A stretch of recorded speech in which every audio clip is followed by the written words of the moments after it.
Hello, thank you for joining us on this episode of Sports Bets for Free. My name is Scott Jenkins, your host. Just a local sports picker here in Phoenix, Arizona, and hopefully today with our picks and your picks, it's going to be another great day for you. Baseball, Major League Baseball, May 28th, Wednesday. Day baseball is normal on Wednesday. It's getaway day. As teams travel and move on, and unless you're at home and get to sit at home, right? So, let's go back to Tuesday slate, the day after Memorial Day. So a lot of day baseball where there was a lot of low-scoring games.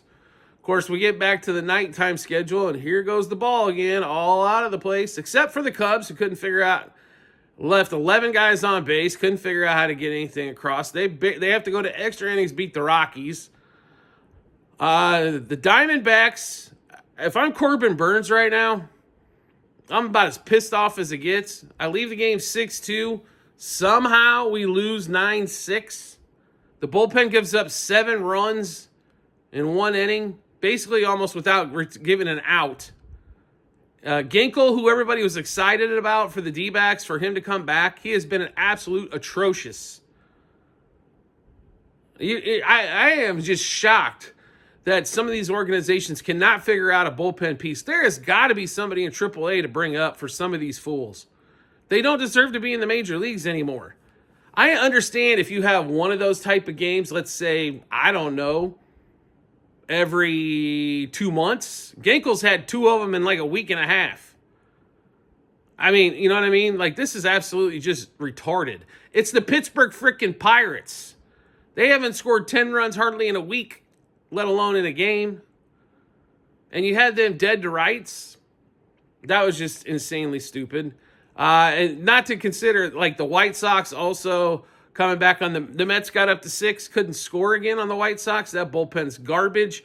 The Cubs couldn't figure out. There's a lot of bad execution going on in baseball right now on getting runners over, getting them home from second and third with 1 out. Bases loaded, no out, getting runs home. Unless it's a home run ball, it's really, there's so many strikeouts. I'll give it to the pitchers, man.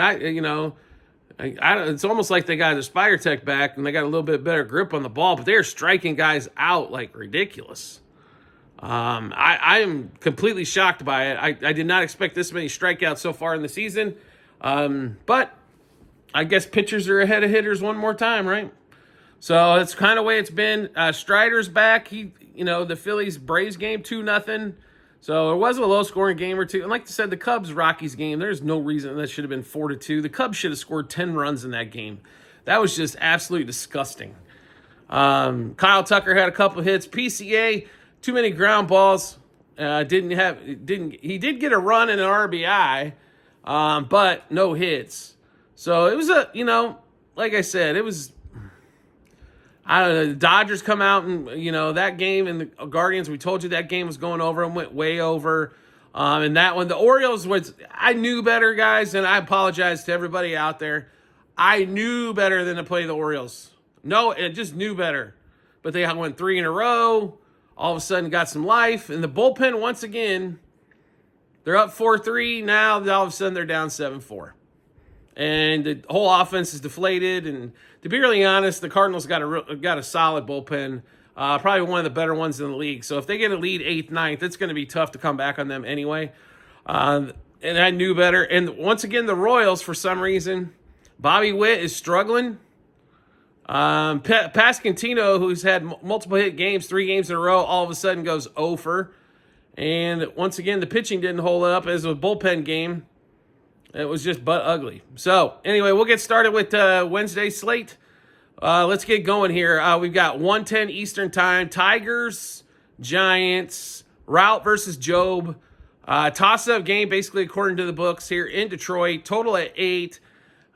Nothing I really love about this game here. I will say this, an early morning game in Detroit or early afternoon game, more than likely probably going to play to an under. So, under 4.5, front 5, under 8 for the game.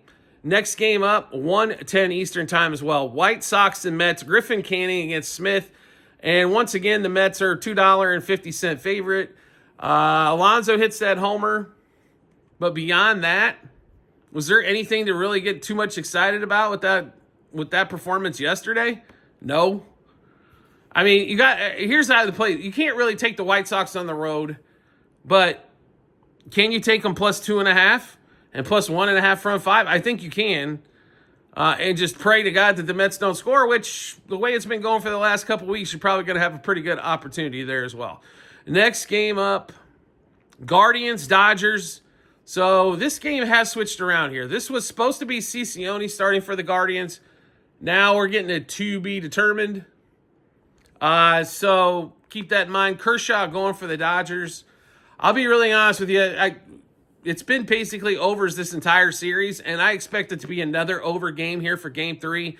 I think the Guardians will figure out their way to scratch across 3 to 5 runs, and the Dodgers should be able to figure out how to scratch 4 to 6 in this one. So let's give you all the picks we love in this game here with Dodgers Guardians.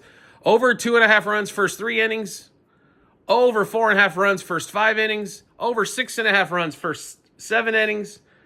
And if you're finding it at 9, get it down to 8.5. That way 9's a winner. Over 8.5 total. Dodgers over 4.5 team total. Guardians over 3.5 team total. If Cicione pitches over 2.5 earned runs and over 5.5 hits, those were posted earlier, then all of a sudden they came down. So not sure if he's going to pitch or not. Just keep that in mind if you're looking at that. Then we've got 4 batters, same 6 picks apiece. And Freeman yesterday, unfortunately, Ohtani hit the home run for us. Freeman got a hit, but that's about all he did. Struck out way too much. But we're going to go Jose Ramirez, Freddie Freeman. We're going to head back to Mookie Betts and Will Smith. Same 6 picks apiece. Home run double, over 1.5 hits, runs, RBIs, 2+ total bases, 3+ total bases, 2+ hits. Next game up, Twins, Rays. So Joe Ryan pitches really well again. Unfortunately, he fell a strikeout short. A lot of people needed 6. He ended at 5. But they got Pablo Lopez against Rasmussen today. Lopez against the Royals in Minnesota's last start did not have his best stuff, held him to a run. Rasmussen's pitched well. Here's the key with Rasmussen. He doesn't strike a lot of guys out. So a lot of people, they're not going to love him, right? He pitches to contact. Total in this game's 8.5, and it's way too much for guys that are probably going to allow 2 runs. And it's going to boil down to the bullpens. Do they give up 4 runs plus in this one? I don't think so. Under 4.5 front 5, under 8.5 for the game, as you continue to see more under games with the Tampa Bay Rays. And if we had to lean one direction, it would be to the Rays slightly in that one. It's basically a toss-up at the books. Next game up, 1:10 Eastern time, as well as we're getting a lot of games off at the same time. Brouhaha's and Freddie Peralta against the Boston Red Sox. Bello versus Freddie Peralta here. Bello he's always just a couple pitches away from giving up 3 runs, like clockwork. Freddie Peralta, except for 1 game this season, has pitched extremely well. This is Brouhaha's for us all day. Brouhaha's money line, and it's only about $1.40 here. It's going to be probably another low-scoring game, I think, overall, but I wouldn't want to play the under here. I think this thing falls at 7 or 8, to be really honest, which is right on the number. So unless you're playing some major alternate or something, I wouldn't play it on that side. But do like Brewers money line front 5, Brewers money line for the game in that one there. Next game up, let's see, 2:10 Eastern time. A's, Astros, McCullers on the mound against Severino. McCullers has struggled. Severino's pitched okay for the A's so far this season. Astros just coming off a ass whooping of the A's, to be polite. They destroyed him in that game there. And the Astros are about $1.20 some favorite here. They just scored all their runs yesterday, I think, for Hunter Brown. It is hard to come back and repeat that type of run total. So we'll take the A's plus a half a run front 5. A's plus 1.5 for the game. A's money line for the game. I think are definitely some good spots there for you. Next game up, 3:40 Eastern time. Zach Gallen and the Diamondbacks, Pittsburgh Pirates, and Paul Skeens is back on the mound. And Pittsburgh's plus money here, 7.5 is your total in this one. All right, so the Diamondbacks obviously lose that game, 9-6 on bullpen bullshit. Zach Gallen is the pitcher now, and Zach Gallen has an ERA close around 6 at home so far this season. He has pitched god-awful at home. And somehow the D-backs are still a favorite here. No. Paul Skeens, I expect to throw. The problem with Paul is he's not going 7. He's only been going 5 or 6, which does leave your your team open to a loss. But Pittsburgh, money line, front 5, money line, front 3, money line, front 7. And then if you want to play a money line for the game as well, feel free. But I think Pittsburgh, at worst, is tied throughout this ball game at a 0 score in case their offense can't get anything going here. But Zach Gallen normally gets killed at home. And the sneaky play of the bet that no one will want to play the way Pittsburgh's offense has been going. Pittsburgh over 3.5 team total. In that one as well. Next game up. Marlins, Padres. So Marlins get off to a big lead. Padres come storming back. Okay. Sandy Alcantara versus Hart in this one. The value here still, I think, it's been with Miami the whole series, either, plus half in the front 5, plus 1.5 front 5, or plus 1.5, 2.5 for the game. I still think the value is there for the Marlins. I don't expect that both these teams scored a bunch of runs, which we did not expect in game 2 of this series. I expect this thing to go back to a normal 6-7 run game again between the Marlins and the Padres in San Diego. Total's at 8.5. So a couple different ways I'd attack this. Marlins plus a half run, front 5. Marlins plus 1.5 for the game. Under 4.5 runs, first 5 innings. Under 8.5 for the game. Next game up. Cardinals and Mikolas, Povich, and the Orioles. All right, so like I said, I apologized at the start of the show for believing in the Orioles. I know better. I got caught up in the 3-game win streak. I thought that, all of us, maybe the hitters are going to come out and score 8 runs. They scored 4. I think that, if the game was 4-4, I think they score a 5th and figure out a way to win that thing. But unfortunately, the bullpen for the Orioles is just that bad. Total in this game is around 9, depending on where you're finding it. We did get this thing a little bit earlier at 8.5.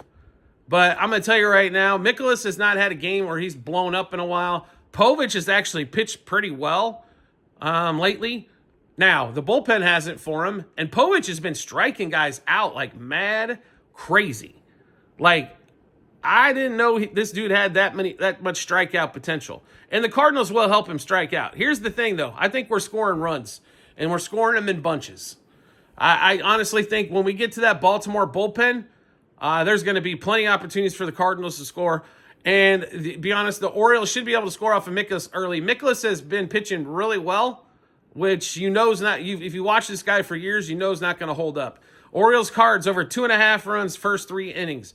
Orioles Cards over 4.5 first 5 innings. Over 6.5 first 7 innings. Over 8.5 for the game. Cardinals and Orioles both over 4.5 team total. Povich 5+ Ks and 6+ Ks. If you want to run him to 7 and 8, I don't blame you. We just stopped at 6 on that one there. We went really heavy on the 5 though. On that one, and it's also getting juicy to the point where it's probably going to push to 6 without taking an alternate line. So if you want that 5, hop on as soon as you can.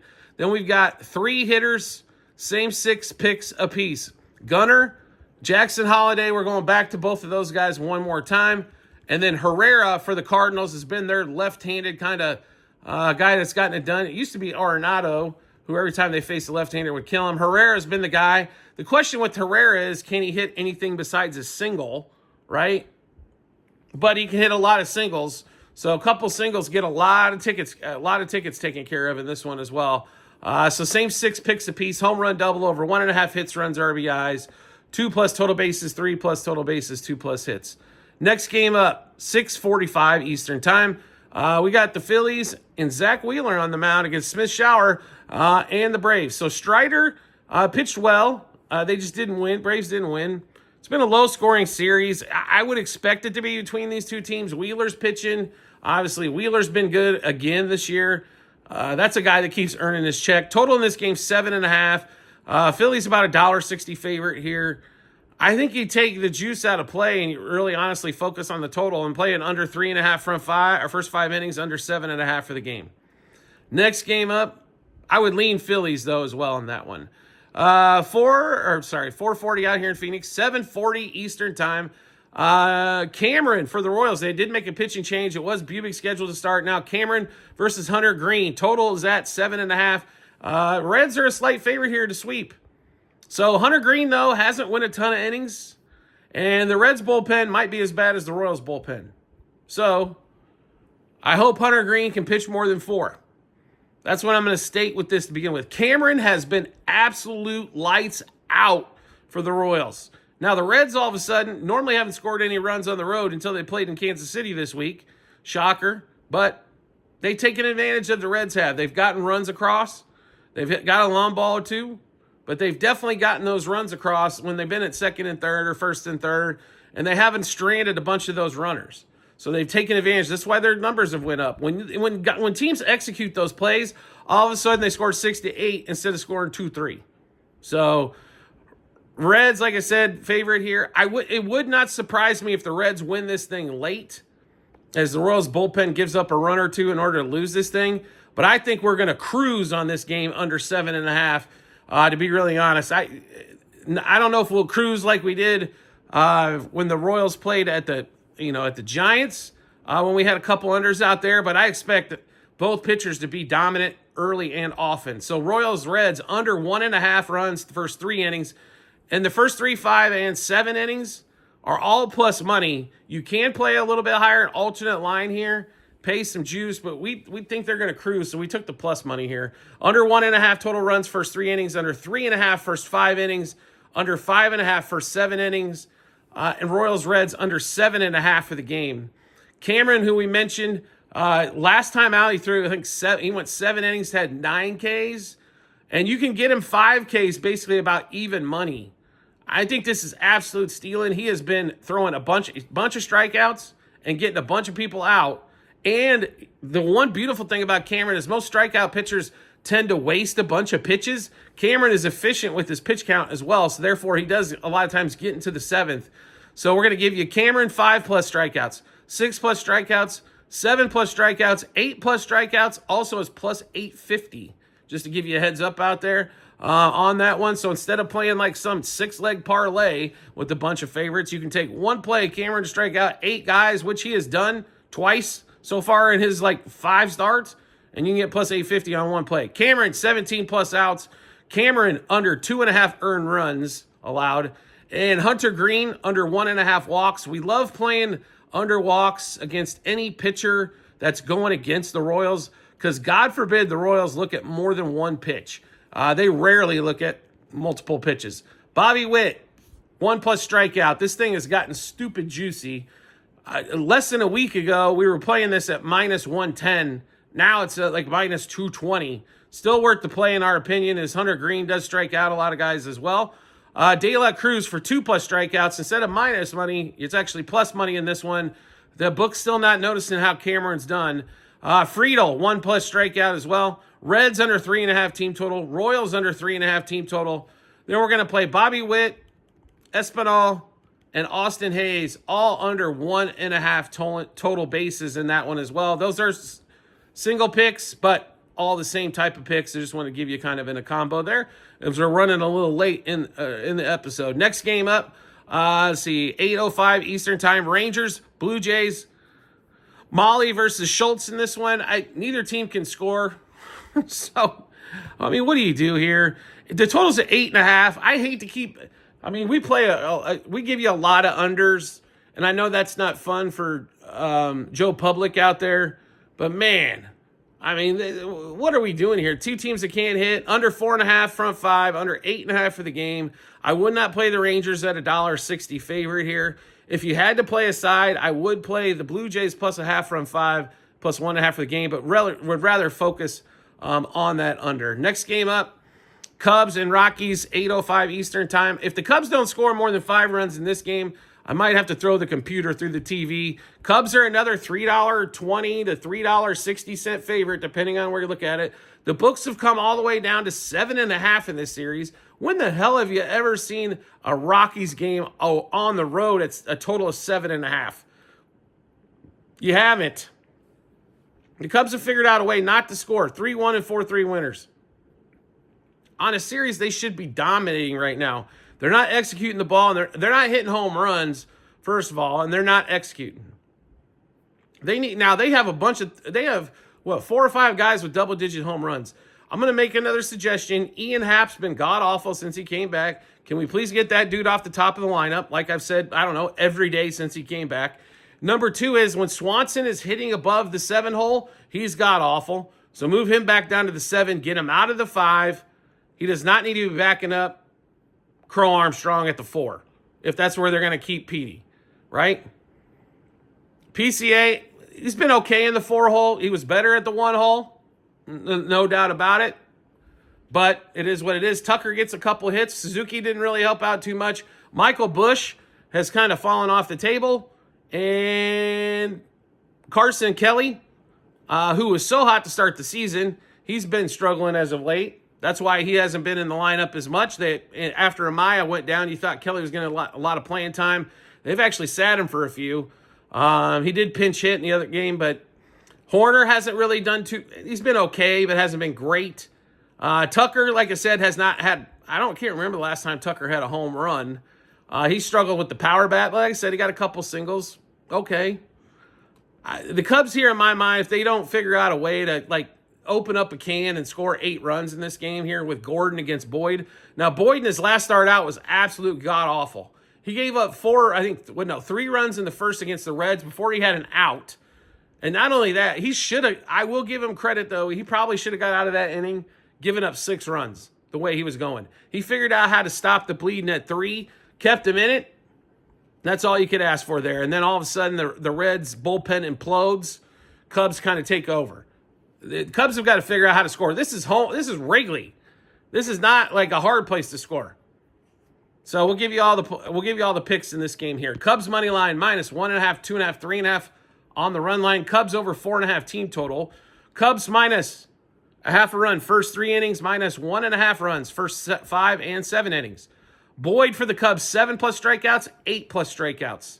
It's a lot of strikeouts. He does have strikeout type stuff. The problem is he also throws it dead red sometimes as well.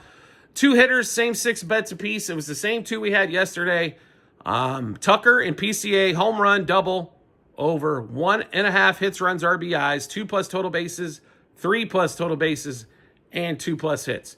Next game on the board, Yankees, Angels. So Rodon pitches well. Now Clark Schmidt versus UC in this one. Another left-hander for the Angels. Tyler Anderson, he didn't pitch horrible, but he didn't pitch good. Going here, Yankees $1.60 favorite on the road. Yanks, I guess, money line. I don't love this game again. But Yankees money line, I don't like them at 1.5 here, even though it's because it's minus money. And on a 160 favorite bet, they should be plus 110. So they're really heavily, I mean, you're paying the Yankees tax here to play them. But Yankees money line, if you want to play Yankees money, or maybe -0.5 from 5 in that one. And then we get to the late game, 9:40 Eastern time. Kirby and the Mariners hosting the Nationals again. Mariners opened up a can of it on Tuesday night. Now they got Wednesday night. Trevor Williams going for the Nationals. I'll give you Trevor Williams' line before it even gets started. You ready? 5 innings worth of work, 3 runs, 6 hits, and out of the game. That's almost Trevor Williams every damn night he goes out there. This is Mariners -0.5 from 5. Mariners over the team total. Mariners over the front 5 team total. So if you're catching it at 4.5, should be 2.5. I just think this is a Mariners game all day, twice on Sunday, and since it's a Wednesday, 3 times on Wednesday. All right, so we just went through a ton of picks. How do we get a chance to take a look at all those picks? No problem at all. We've got them posted in multiple spots online, TikTok, YouTube, channel pages, as well at the end of every episode on YouTube. It's a link to our Google Sheets, docs.google.com/spreadsheet, bunch of other stuff behind it. Click on the link. Once you do, go to the Baseball 2025 tab. You'll be able to see all of our picks, what juice we're at, how many units on those picks, what book was placed at as well. Then obviously the result once everything's over. If you like the content you're seeing here, want to see some more, make sure you hit that follow or subscribe button, and we'll show up in your follow or subscriptions tab. Or make life simple, just turn on notifications. That way you get a notification when we come across as well with a new episode. Also, private Discord channel available for all of you out there. Yes, it is not free. It is a few bucks per month. You'll spend more on a Starbucks, just 1 cup, Just by the way, we have that option, or if you want more help, you can do so as well by upgrading that. It's pretty simple. You're going to get all the picks early. You're going to get bonus picks. You're going to get education. There's a lot of players on there as well. So, and then if you like talking sports, it's a great place to go in and talk sports. Not only that, there's been hockey fans, soccer fans on there as well. So if you like talking about those, we're big into Formula One and golf. You'll get those bonus picks there that we will not put out for the betting for the public. It's a great place to be. Make sure you check it out. Discord channel. Subscribe to us through TikTok. Once you do, we will send you the Discord invite. Get on in there. Have some fun. It's like being in instead of going to the bar with your buddies, now you can just be in the Discord and hang out with them as well. Save yourself some money that way as well. We do appreciate everybody's support as always, and we look forward to seeing you on the next episode.